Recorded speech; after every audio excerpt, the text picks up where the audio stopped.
Hi Vyas మనం ఈరోజు వైజాగ్ మ్యారేజ్కి వచ్చామండి. ఇక్కడ మనకి కొంగర కన్వెన్షన్ హాల్లోన మనకి రూమ్స్ ఇచ్చారు. ఇక్కడే మ్యారేజ్ కూడా అవుతుంది, రెండు ఇక్కడేని. చాలా బాగున్నాయండి రూమ్స్, చాలా పెద్దగా ఉన్నాయి. హాల్ అంతా చాలా బాగుంది, పెద్ద రూమ్స్ అని. ఇక్కడ మనకు కబోర్డ్ ఉంది, కబోర్డ్లో ఏమన్నాయి చూద్దాము. బ్యాగులు ఉన్నాయి ముందే, ఇక్కడ ఎవరో ఉన్నారు మనకు తెలియదు, బ్యాగులు ఉన్నాయి. అవి పోతే మనకు సంబంధం లేదు కానీ మేమందరం ఈ రూమ్ ఇచ్చారు కదా అని వచ్చాము. ఆల్రెడీ ఎవరో ఉన్నట్టున్నారు. చాలా బాగుంది రూమ్, అయితే చాలా పెద్దది వచ్చింది. ఇక్కడ బాగుంది, లాన్లో చాలా బాగుందండి, వ్యూ చాలా బాగుంది. ఈ విండోలోంచి అవతల వైపు ఉన్న ఫ్లాట్స్ అన్నీ మనకు బాగా కనిపిస్తున్నాయండి. కార్లు అన్నీ ఉన్నాయి పార్కింగ్. చాలా బాగుంది వ్యూ అయితే ఇక్కడ నుంచి. రూమ్ కూడా చాలా బాగా నచ్చింది నాకైతే, ఎందుకంటే మా ఫ్రెండ్స్తో అందరితో కలిసి వచ్చాను కదా. ఇదిగోండి ఇక్కడ రిలాక్స్ అవుతున్నారు, అందరూ హాయ్ చెప్తున్నారు. మమ్మల్ని తీయి అంటున్నారు, చూస్తారంట.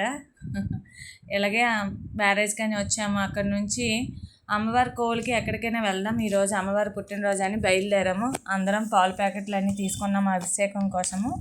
అలాగ బయలుదేరి ఇక్కడ వరకు కనక మహాలక్ష్మి టెంపుల్కి తెచ్చారు. ఎందుకంటే మాకు కూడా సరిగ్గా తెలియదు, ఎందుకంటే అందరము బొలోమని ఆడవాళ్ళం అందరం బయలుదేరిపాము. ఎవరు మగవాళ్ళు రాలేదు. కాకపోతే మేము కదా, మాకు సరిగ్గా ఎక్కడ అడ్రస్లు ఫుల్గా తెలియపోవడం వల్ల ఏదో కోవిలి, అమ్మవారి కోవిలి అంటే అదే మహాలక్ష్మి కోవిలికి తీసుకెళ్ళండి అంటే కనక మహాలక్ష్మి కోవిలికి తెచ్చారు. ఇదే అనుకున్నాం. చాలా జర్నీ చేయవలసి వచ్చిందండి. చూద్దాం, ఇక్కడ చీరలు అన్నీ సమర్పించవచ్చు, అన్నీ అమ్ముతున్నారు, చాలా బాగుంది. ఇక్కడ పాలు ప్యాకెట్లు తీసుకొని వెళ్తున్నాము లోపలికి. దర్శనము మనం ఇప్పుడు 11:30 ఇలా అయింది, 12కి అలా అయిపోతుంది అనుకుంటాను. ఇక్కడ కాలు కడుక్కొని లోపలికి వెళ్ళాలంట. కాలు కడుక్కొని లోపలికి వెళ్ళిపోదాం. చాలా జనం ఉన్నారండి, ఇవాళ శుక్రవారం కదా, అందరూ వచ్చినట్టున్నారు, చాలామంది ఉన్నారు అనుకుంటున్నాము. లోపలికి వెళ్ళి తొందరగా దర్శనం అయిపోతే ఇంకెక్కడికైనా వెళ్దామా అని అనుకున్నాం. ఏదైనా లంచ్ లోపల వెళ్ళిపోవాలి మ్యారేజ్ హాల్కి అనుకున్నాము. కానీ ఏమైందంటే చూడాలి, ఇంత దూరం ఇంత జర్నీ చేసి వస్తాము అనుకోలేదు. అంటే మా అందరికీ తెలీదు మహాలక్ష్మి కోవిల్ అంటే ఇక్కడ ఎక్కడో ఉంది వేరేది అనుకున్నాము. కాకపోతే కనక మహాలక్ష్మి టెంపుల్కి ఆల్రెడీ ముందు ఒకసారి వచ్చాను, దర్శన భాగ్యం అవ్వలేదు. ఈ విధంగా ఈసారి మీకు చూపించాలి, నేను దర్శనం చేసుకోవాలనుకుంటా. ఈ విధంగా రావడం అయింది. అందువల్ల మనం దర్శనం చేసుకొని చక్కగా వచ్చేదాం. ఈ గుడికి ఇంకొక ప్రత్యేకత ఉందండి. అదేంటంటే ఈ తల్లి పైన గోపురం ఉండదంట గోవులకి. ఎందుకంటే అన్ని దేవాలయాలకి వెళ్తే మనకి పైన గోపురం ఉంటుంది కదా, ఓన్లీ ఈ దేవాలయంకి వస్తే ఇక్కడ గోపురం ఉండదంట. ఇదిగోండి టికెట్ తీసుకున్నాము. టికెట్ 100 రూపీస్ ఉంది, 50 రూపీస్ ఉంది. మనం 50 రూపీస్ తీసుకుందాం. కొంచెం తొందరగా వచ్చామండి, ఎందుకంటే క్యూలోనే ఎక్కువ మంది కనిపించలేదు, చాలా తక్కువ మందే ఉన్నారు. అలా అని వచ్చాము. ఇలా వచ్చి ముందుకొచ్చి ఉండిపోయామండి, స్ట్రక్ అయిపోయాము. ఎందుకంటే తర్వాత జనం వచ్చారు. దర్శనమేమో 12:30కి అవుతుందని కూర్చోపెట్టేశారు. అలా కూర్చొనే ఉన్నాము. మరి అది చెప్పకండి, తల్లి ఎలా అనుగ్రహించిందో తెలియదు. ఒకసారి దర్శనం కానందుకు పరీక్షించిందో ఏమో అంటారు కదా, ఆ పరీక్షను ఎదుర్కోవాల్సి వచ్చింది. అలానే అందరం ఎదుర్కొన్నాం కూడా ఆ పరీక్షని. ఎందుకంటే అంత వెయిట్ చేసాం ఓపికతోని. వెళ్ళిపోదామని అనుకున్నారు ఒకనొక టైంలో అందరూ. కాకపోతే మళ్ళీ వెళ్ళొద్దులే అని మళ్ళీ ఉండిపోయాము లోపలే. వద్దు, దర్శనం చేసుకుందాం ఎలా అయినా అనుకొని ఉండిపోయాము. ఎలా అయినా చివరాఖరికి చక్కగా దర్శనం అయిపోయింది. కాకపోతే వెయిట్ చేసాము. ఎంతవరకు అయిందంటే 1 సరిగ్గా 1 గంటకి దర్శనం చేసాం కరెక్ట్గా. ఆ లోపల ఉంది కదండి, చివర కనిపిస్తుంది నా ఎదురుగా, అక్కడ తల్లి ఉంటుంది. లోనికి వచ్చేసాము. నా వెనక బ్యాక్గ్రౌండ్ ఒక ఫోటో ఉంది కదండి, అదే కనక మహాలక్ష్మి అమ్మవారండి. ఇప్పుడు మీకు చూపిస్తాను ఉండండి.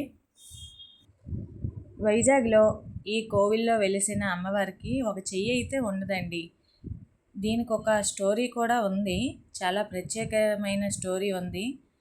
అలాగే తన పైన గోపురం ఉండదని అన్నాను కదా, అది తను కోరుకుందంట అలా వద్దని, అందువల్ల గోపురం ఉండదు. ఆవిడకు ఒక చెయ్యి ఎందుకు ఉండదు అనే దానికి అక్కడ నేను చూపిస్తున్నాను చూడండి. నా వెనక ఉన్నారు చూడండి తల్లి, అదే ఆ తల్లి అండి. చూడండి రైట్ సైడ్ హ్యాండ్ లేదు, లెఫ్ట్ సైడ్ ఉంది. అక్కడ ఒక బావిలాగా వెలిసి ఆ బావిలోన అమ్మవారు దూకేశారంట. ఎవరో వెంటపడి ఏదో అయింది సంథింగ్, నాకు కూడా పూర్తిగా తెలియదు వివరణ, కానీ కొంతవరకు తెలుసు. అందరూ వెయిట్ చేసి చేసి నిద్రలు వచ్చేస్తున్నాయండి. చాలా సమయం అయింది కూర్చున్నాం, సరిగ్గా 1 గంటన్నర కూర్చున్నాం. మేము మ్యారేజ్ పేరు పెట్టుకొని వచ్చాం, కానీ మ్యారేజ్కి సరిగ్గా ఉండలేదు. వాళ్ళు ఏమైనా అనుకోకుండా ఉంటే చాలు.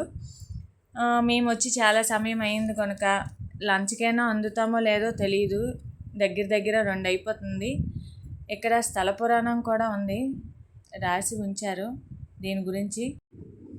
ఇంతసేపటి మా నిరీక్షణ తర్వాత మాకు దర్శనం కలిగే టైం కుదిరిందండి. 1.5 అయిపోతుంది. ఇక్కడ చూసారా, ఇదంతా స్థల పురాణం అండి. మనకి దీని గురించి అంతా వివరణ ఇచ్చారు. 1917వ సంవత్సరంలోనంట. చాలా బాగా వివరణ ఇచ్చారు. అలాగే ఇదంతా ముందుకి ఉన్న స్థలం అండి. ఇక్కడ ఏంటంటే 1000 రూపాయల టికెట్ తీసుకున్న వాళ్ళ చేత కళ్యాణము ఇవన్నీ చేయించారు. ఈరోజు చెప్పాను కదా పుట్టినరోజు ఇవాళ తల్లిదని, అందువల్ల ఆ కళ్యాణం ఇవన్నీ చేయించడం ఆలస్యం అవడం వల్ల చాలా సమయం వెయిట్ చేయించారు భక్తులందరినీ. ఇప్పుడు దర్శన భాగ్యం కలిగించారు. అక్కడ మేము క్యూలో వస్తూ ఆ తల్లి దర్శన భాగ్యం చేసుకొని బయటకు వచ్చాము. ఇదిగోండి ప్రసాదం ఇచ్చారు, పులిహోర. ఈ పులిహోర ఏంటంటే ఒక స్పూను వేశారు అంతేని. అది ఎవరికి ఆకళ్ళు ఫుల్గా వేస్తున్నాయి, ఎందుకంటే మనకి ఆఫ్టర్నూన్ అయిపోయింది కదా, చాలా లేట్ అయిపోయింది. ఇవి ఇచ్చారు కదా, పట్టుకొని నోట్లో వేసుకొని వచ్చాము. ఇక్కడ అమ్మవారి చీరలు అమ్ముతున్నారండి. ఆ తల్లికి వేసిన చీరలు అట్ట సమర్పించినవి, కావాలనుకుంటే కొనుక్కోవచ్చు, అమ్ముతున్నారు. బాగున్నాయి. వీళ్ళు అడిగారు, కాకపోతే టైం అయిపోతుంది, మనం మళ్ళీ మ్యారేజ్ దగ్గరికి వెళ్ళడానికి టైం అయిపోతుంది, ఫాస్ట్గా వెళ్ళాలి, పద అనుకొని మిగతా వాళ్ళందరికీ తొందర పెట్టడం వల్ల బయలుదేరిపోయాము. లేకుంటే ఇంకా చూసేవాళ్ళు, ఎందుకంటే అందరూ వచ్చిన వాళ్ళందరం ఆడవాళ్ళమే కదా, అందుకు. ఆ తల్లికి సమర్పించడానికి ఇదిగోండి ఇలాంటి చీరలు, గాజులు అన్నీ ఈ షాపుల్లో అమ్ముతున్నారు. ఇక్కడ అన్నీ అమ్ముతున్నారు. అమ్మవారి ఫోటోలు అందరివి ఉన్నాయి, దేవుళ్ళందరివి. చాలా సామాన్లు ఉన్నాయండి. చూస్తుంటే ఏవైనా కొనాలి అని అనిపిస్తున్నాయి.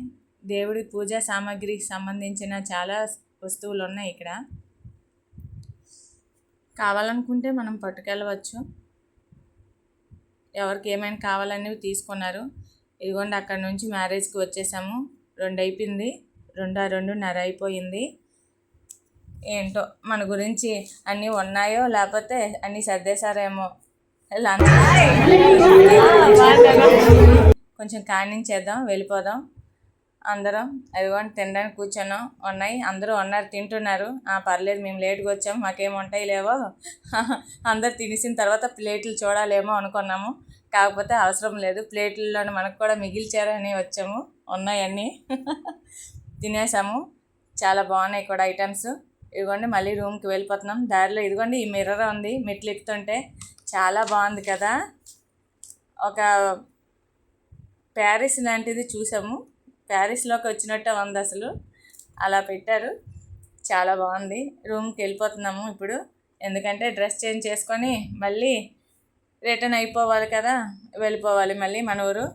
అందువల్ల రూమ్కి వెళ్ళిపోతున్నాము అందరం కలిసి. రూమ్స్ కూడా చాలా బాగున్నాయండి. చూసారా, చాలా బాగుంది కదా. అందరం వీళ్ళు రూమ్ నెంబర్ మర్చిపోయారు, 212 అని చెప్పాను. వచ్చాం రూమ్లోకి మనం అందరము. ఆల్రెడీ వెయిట్ చేస్తున్నారు మన గురించి, చాలామంది లోపల ఉన్నారు. హాయ్ అని చెప్పేసి వచ్చేసాము.